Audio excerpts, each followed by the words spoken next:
আচ্ছা, আজকে আমরা যে মডেলটা সম্পর্কে জানবো সেটা হলো গ্লেসারের বেসিক টিচিং মডেল। তো এটা তোদের কাছে নতুন। এর আগের দিন আমি ব্রুনারের কনসেপ্ট অ্যাটেইনমেন্ট মডেলটা বুঝিয়েছিলাম।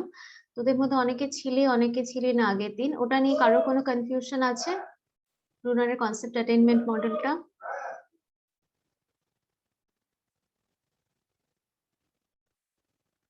না ম্যাম, ওটা বুঝছিলাম। ঠিক আছে। আচ্ছা, আমি ক্লাসের পরে বেসিক মডেলটা হয়ে গেলে পরে আমি কনসেপ্ট অ্যাটেইনমেন্ট মডেল থেকে কিছু কোয়েশ্চেন জিজ্ঞেস করব। ঠিক আছে। আচ্ছা, তো হচ্ছে এবার গ্লেসারের বেসিক টিচিং মডেল।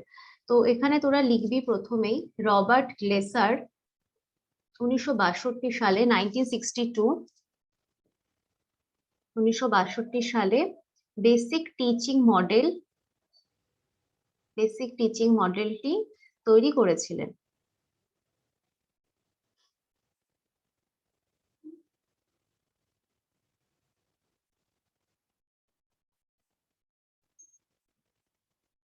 লিখেছিস সবাই?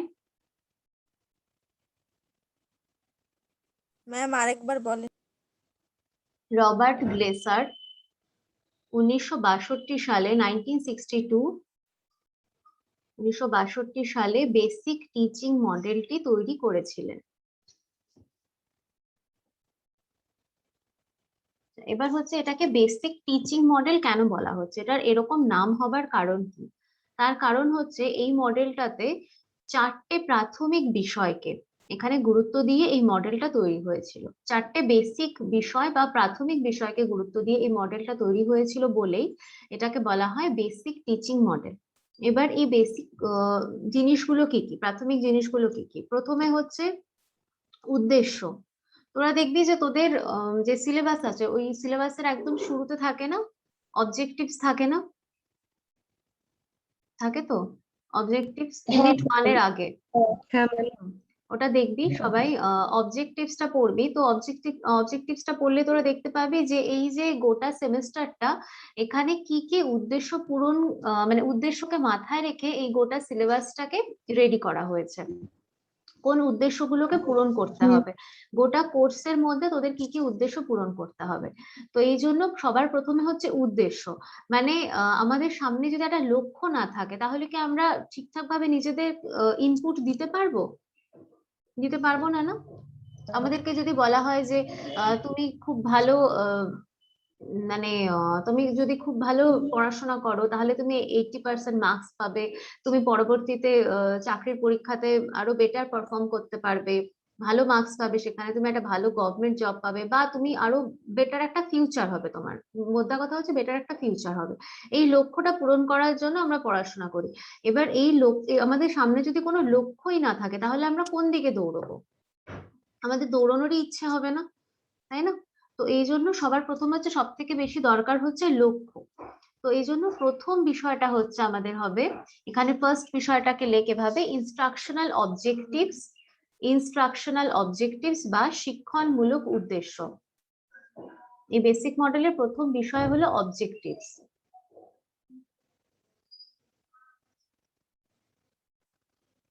ইনস্ট্রাকশনাল অবজেক্টিভস এটা আমাদের বেসিক মডেলের প্রথম বিষয়। এখানে হচ্ছে 4টে বিষয়কে গুরুত্ব দেওয়া হয়েছে এই মডেলে, 4টে প্রাথমিক বিষয়কে। এটা একটা ফার্স্ট গেল। তারপরে সেকেন্ড হচ্ছে এন্টারিং বিহেভিয়ার বা প্রাথমিক আচরণ বা প্রারম্ভিক আচরণ, প্রাথমিক নয় প্রারম্ভিক আচরণ। এন্টারিং বিহেভিয়ার বা প্রারম্ভিক আচরণ।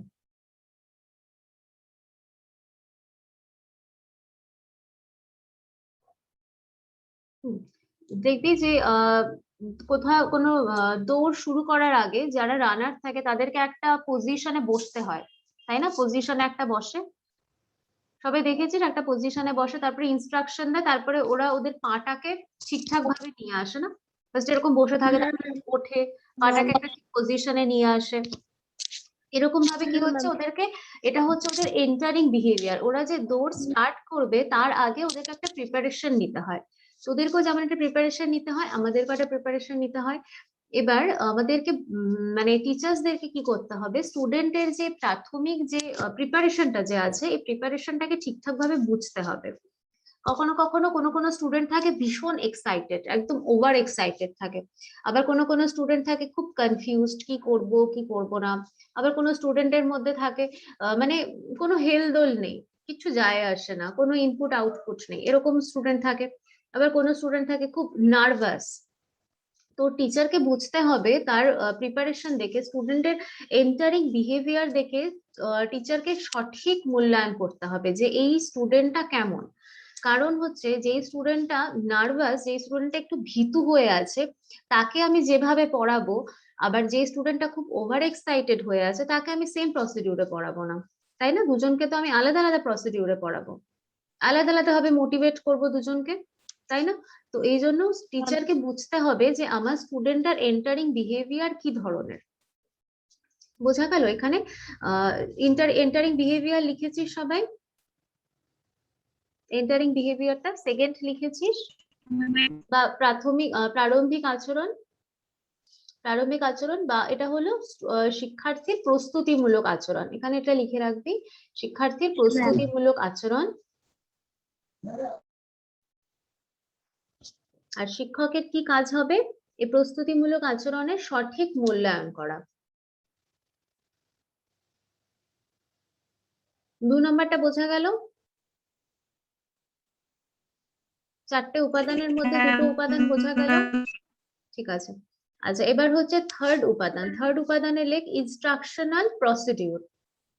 Instructional procedure.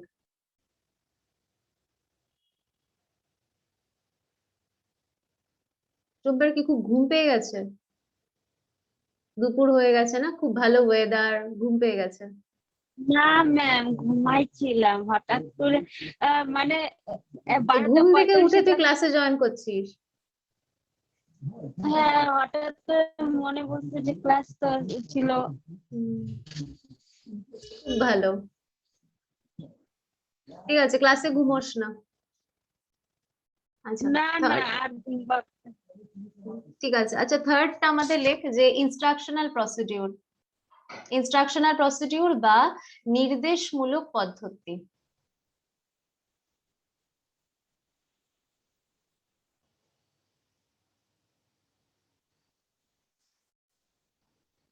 নির্দেশমূলক পদ্ধতিতে কি হবে, দেখ, প্রথমে হচ্ছে কি ছিল আমাদের উদ্দেশ্য, তারপরে সেকেন্ড ছিল স্টুডেন্টের প্রারম্ভিক আচরণ।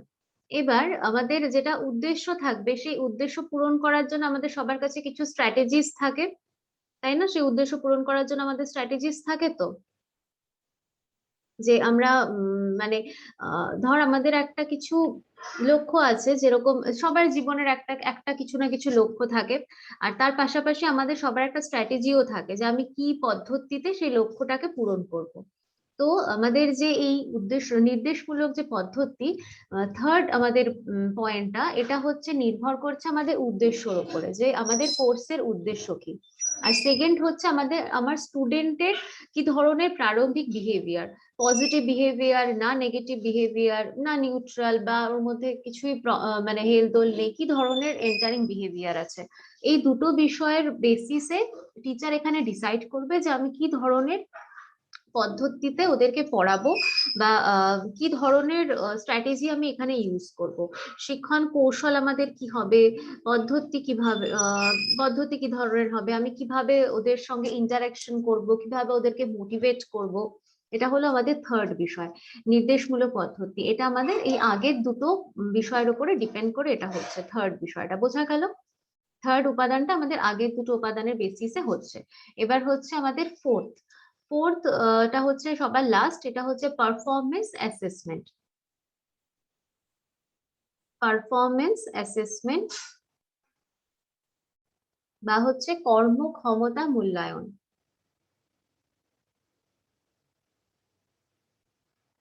কর্মক্ষমতা মূল্যায়ন।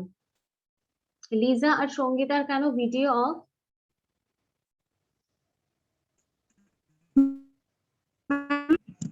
অন করলে হচ্ছে লেফট হয়ে যাচ্ছে বারবার। আচ্ছা, ঠিক আছে। আর লিজার? হ্যাঁ, আমাদের এখানে সকালে খুব বৃষ্টি হয়েছিল, তো নেটওয়ার্কের প্রবলেম, এখনো হচ্ছে। ঠিক আছে, আর ওয়েদার আপডেট দিতে হবে না, সবার সেম সমস্যা। ঠিক আছে, আচ্ছা, ফোর্থ হচ্ছে কর্মক্ষমতা মূল্যায়ন বা পারফরমেন্স অ্যাসেসমেন্ট। প্রথমে কি ছিল, আমাদের উদ্দেশ্য ছিল, তারপরে হচ্ছে আমরা প্রিপারেশন নিলাম উদ্দেশ্য পূরণের, তারপরে হচ্ছে আমরা মানে আমরা ঠিকঠাক পদ্ধতি নির্বাচন করলাম, এবার এই উদ্দেশ্য আমরা মিট করলাম। তারপরে হচ্ছে লাস্ট হচ্ছে আমরা উদ্দেশ্য কতটা মিট করলাম আর কতটা গেলে মিট হবে, আমরা সঠিকভাবে মিট করতে পেরেছি কিনা, কে কতটা মিট করতে পেরেছি সেটা জানার জন্য হচ্ছে সবার লাস্ট স্টেজ হচ্ছে কর্মক্ষমতা মূল্যায়ন। তো এখানে হচ্ছে টিচার কি করছেন, প্রত্যেকটা এই যে আগের যে তিনটে আমাদের ধাপ গেল, তিনটে ধাপের বেসিসে তিনি 4 নাম্বারে ধাপে গিয়ে তিনি ডিসাইড করছেন যে এবার আমি মূল্যায়ন করব যে আমার স্টুডেন্ট কোথায় দাঁড়িয়ে আছে আর কতটা ইমপ্রুভমেন্টের দরকার বা ইমপ্রুভমেন্ট প্রপারলি হয়ে গেছে কিনা। তো এটার জন্য হচ্ছে তিনি মূল্যায়ন পদ্ধতি নির্বাচন করছেন। মূল্যায়ন পদ্ধতি এখানে তিনি পর্যবেক্ষণ রাখতে পারেন, এখানে পরীক্ষা রাখতে পারেন, ওরাল রাখতে পারেন, তার বেসিসে এটা তিনি ডিসাইড করছেন, স্টুডেন্ট যে বেসিস এটা তিনি ডিসাইড করছেন তার মতন করে। আর তারপরে যখন মূল্যায়ন তিনি জেনে গেলেন তখন সবার লাস্টে হচ্ছে তিনি ফিডব্যাক দিলেন স্টুডেন্টদের যে তোমার আরো ইমপ্রুভমেন্টের দরকার, তুমি খুব ভালো পারফর্ম করেছো, তুমি এভাবে পারফর্ম করবে তাহলে আরো বেটার করতে পারবে, এভাবে তিনি ফিডব্যাক দিচ্ছেন। এই চারটে বিষয় বোঝা গেল, চারটে উপাদান। চারটে উপাদান আমি কি কি বললাম?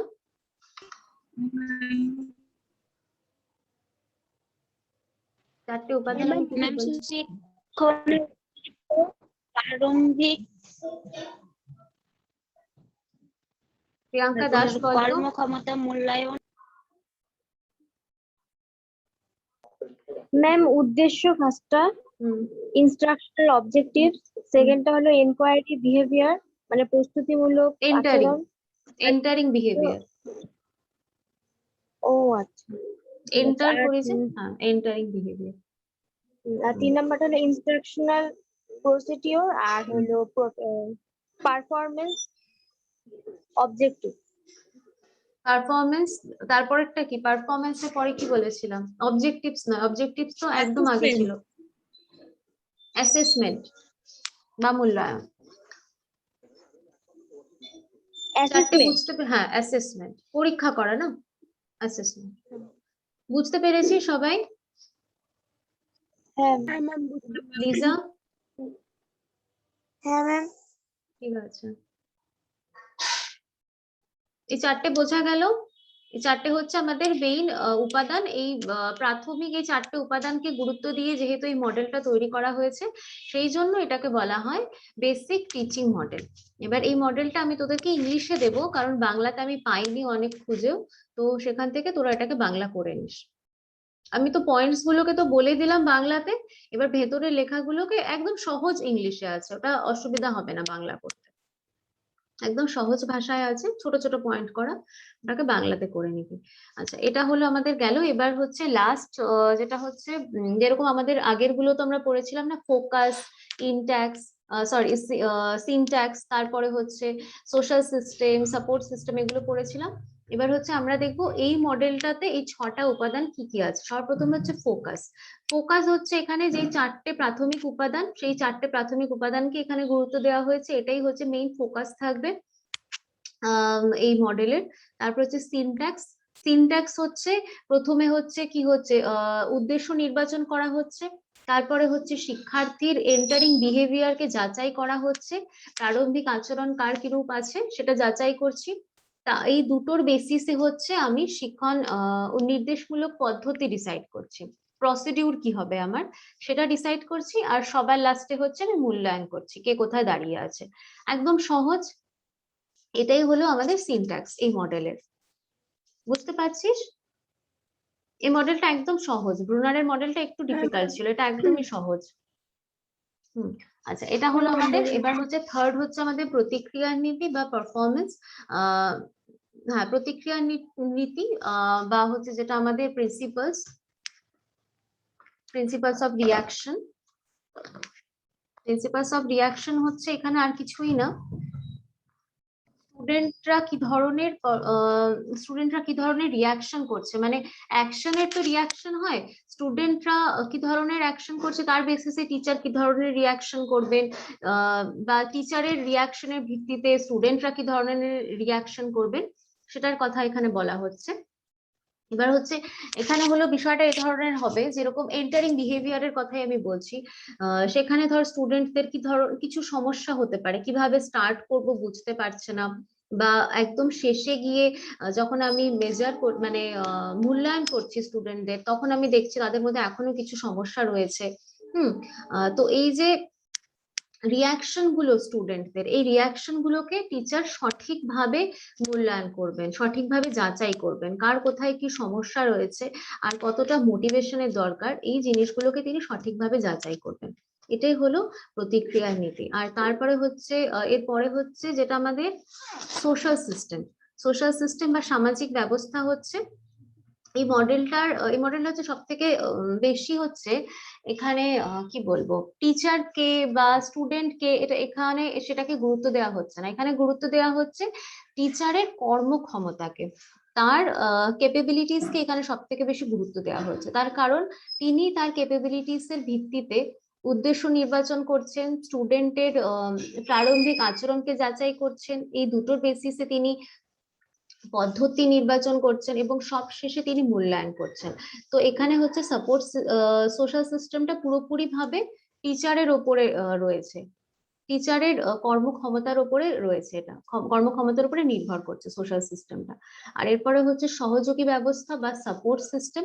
টিচারকে এখানে কে সাহায্য করবে, এখানে অবভিয়াসলি তার কর্মক্ষমতাই তাকে সাহায্য করবে, তিনি তার কর্মক্ষমতার বেসিসে এই বিষয়গুলোকে নির্বাচন করবেন, স্টুডেন্টের রিয়াকশনকে যাচাই করবেন, শুরুতে কি ধরনের রিয়াকশন ছিল, একদম শেষে কি ধরনের রিয়াকশন ছিল, আর কতটা ইমপ্রুভমেন্টের দরকার, এই সমস্ত কিছু জানার জন্য তাকে কে হেল্প করছে, তার কর্মক্ষমতা। সুতরাং এখানে সাপোর্ট সিস্টেম হিসেবে থাকবে তারই কর্মক্ষমতা। আর এখানে হচ্ছে অ্যাপ্লিকেবিলিটি হচ্ছে এই মডেলটা একটা এরকম ধরনের মডেল, যেই মডেলটাকে আমরা যে কোনো সাবজেক্টে ইউজ করতে পারি, যে কোনো সাবজেক্টে যে কোনো টিচিং লার্নিং সিচুয়েশনে এই মডেলটাকে আমরা ব্যবহার করতে পারি, যে কোনো পরিস্থিতিতে। বোঝা গেল 6টা বিষয়: focus, syntax, social system, support system, applicability, reaction.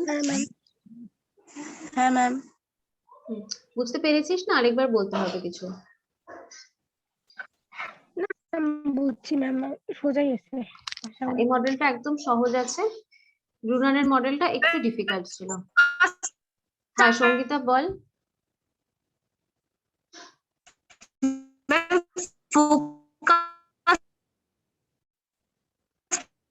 Sangeeta তুই না চ্যাট বক্সে লিখে বল, পয়েন্টটা আরেকবার। তো কথাটা কেটে যাচ্ছে তো। ফোকাস পয়েন্টটা আরেকবার বলুন। ফোকাসটা না, কোনটা বললো? হ্যাঁ ম্যাম সঙ্গীতা বললো যে ফোকাসটা আরেকবার বুঝাই দিতে। ও আচ্ছা, ফোকাসটা হচ্ছে এই যে 4টে বিষয় যে বললাম, প্রাথমিক উপাদানগুলো যে বললাম, এই প্রাথমিক উপাদানগুলোকে ভিত্তি করে এই মডেলটা তৈরি হয়েছে, আর এই প্রাথমিক উপাদানগুলোই হলো এই মডেলের ফোকাস। বুঝতে পারলি? হ্যাঁ ম্যাম। ঠিক আছে। আর কেউ কিছু বলবি না? তুমি ব্রুনারের থেকে কোয়েশ্চেন করবো।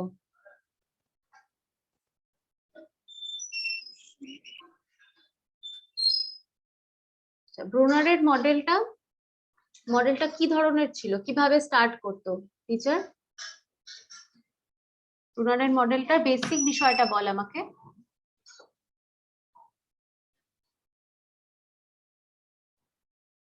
ক্লাসে আমি ছিলাম না।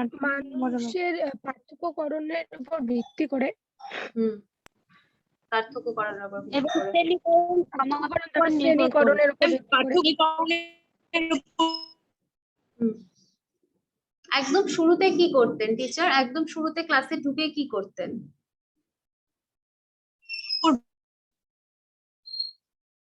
রেডি না ছিলিস তো আগের দিন? শেষের দিকে ছিলাম। শেষের দিকে, আচ্ছা। টুম্পা, একদম শুরুতে কি হ্যাঁ, করতেন টিচার? যেটা শুরুতে শ্রেণীকক্ষে যাওয়ার পর বিষয়বস্তুকে একটি দলের মধ্যে ভাগ করে সেই বিষয়বস্তুটাকে পার্থক্য করে বোঝানোর চেষ্টা করতেন। সবার ফার্স্টে এক্সাম্পলস দিতেন না? উদাহরণ দিয়ে হ্যাঁ, এক্সাম্পলস এর মাধ্যমে তিনি ধারণা গঠন করার চেষ্টা করতেন। শুরুতে ক্লাসরুমে গিয়ে কি করতেন, অনেকগুলো এক্সাম্পলস বলতেন স্টুডেন্টকে, বলতেন যে এই এক্সাম্পলস গুলোকে তোমরা, এক্সাম্পলস গুলোর ওদের পার্থক্যের ভিত্তিতে তোমরা শ্রেণীকরণ করো, ক্লাসিফাই করো।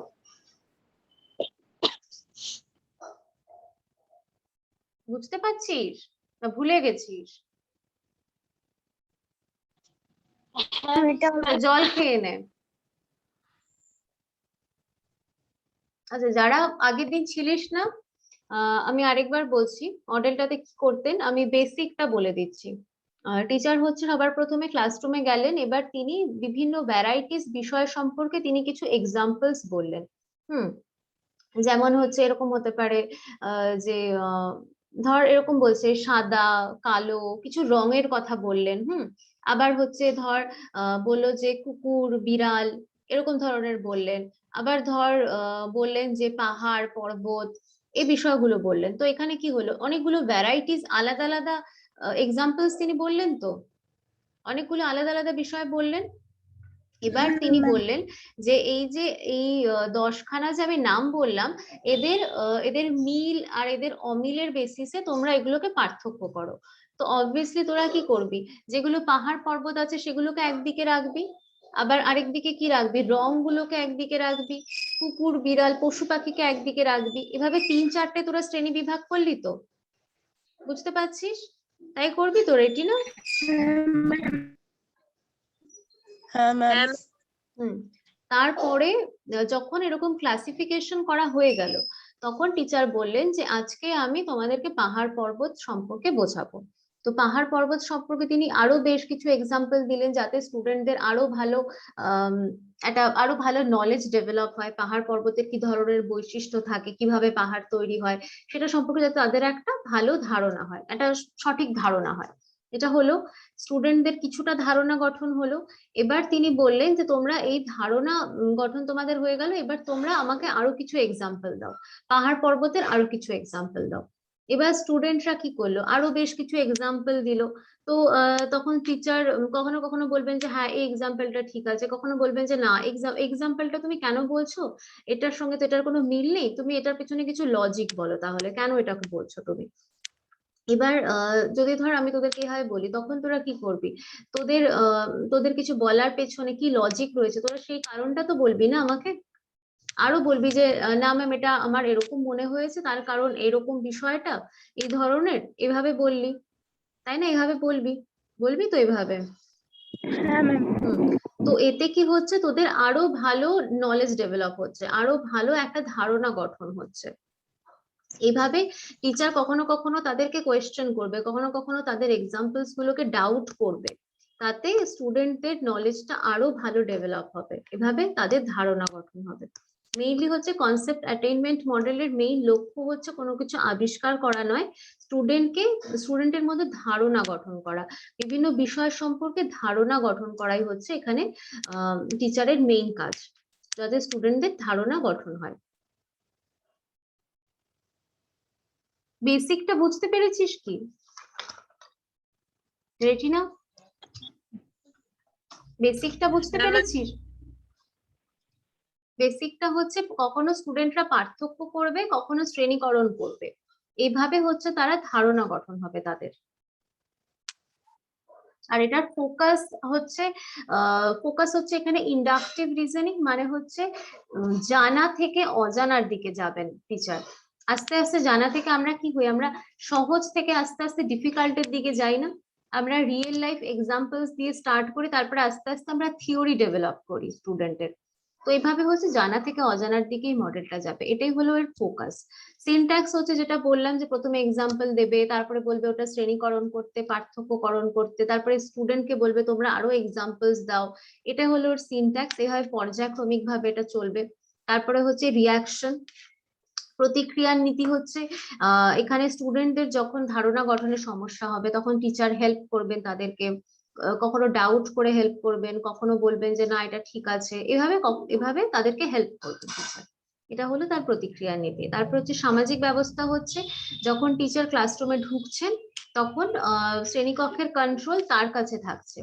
প্রথমে পুরোটা কন্ট্রোল তার কাছে থাকতে নিয়ন্ত্রিত থাকছে, এটা আস্তে আস্তে নিয়ন্ত্রিত থেকে অনিয়ন্ত্রিতর দিকে এগোচ্ছে। প্রথমে টিচার কন্ট্রোল করবেন বিষয়টাকে, তারপর আস্তে আস্তে আস্তে আস্তে কন্ট্রোল ছাড়তে থাকবেন এবং শেষে গিয়ে দেখা যাবে যে বিষয়টা পুরোপুরি ভাবে অনিয়ন্ত্রিত হয়ে গেছে।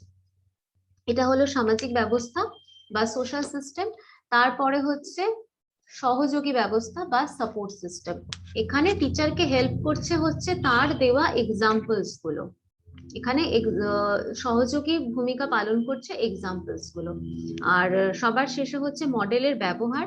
মডেলের ব্যবহার বা অ্যাপ্লিকেবিলিটি হচ্ছে যে কোনো বিষয়ে ধারণা গঠন করানোর জন্য স্টুডেন্টদেরকে এই মডেলগুলোর মাধ্যমে টিচার পড়াতে পারে, যে কোনো বিষয়ে ধারণা গঠন করার জন্য।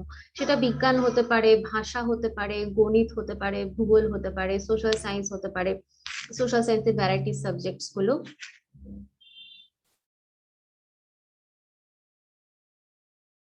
আচ্ছা ঠিক আছে, আমি পরে অ্যাটেন্ডেন্স দিয়ে দেবো। সুপর্ণা বর্মন। ঠিক আছে, বুঝতে পারলি? দুটো মডেল ক্লিয়ার হয়েছে সবার, ব্রুনারের আর গ্লেসারের মডেল দুটো? হ্যাঁ ম্যাম। ঠিক আছে। হ্যাঁ আচ্ছা, ম্যাম। টেকনোলজিটা নিয়ে বা হচ্ছে ভ্যালু এডুকেশন কিংবা আরেকটা কি ছিল, গ্রেট এডুকেটার্স, এগুলো নিয়ে কোনো কনফিউশন আছে কারোর, মানে আমার পোর্শন গুলো নিয়ে?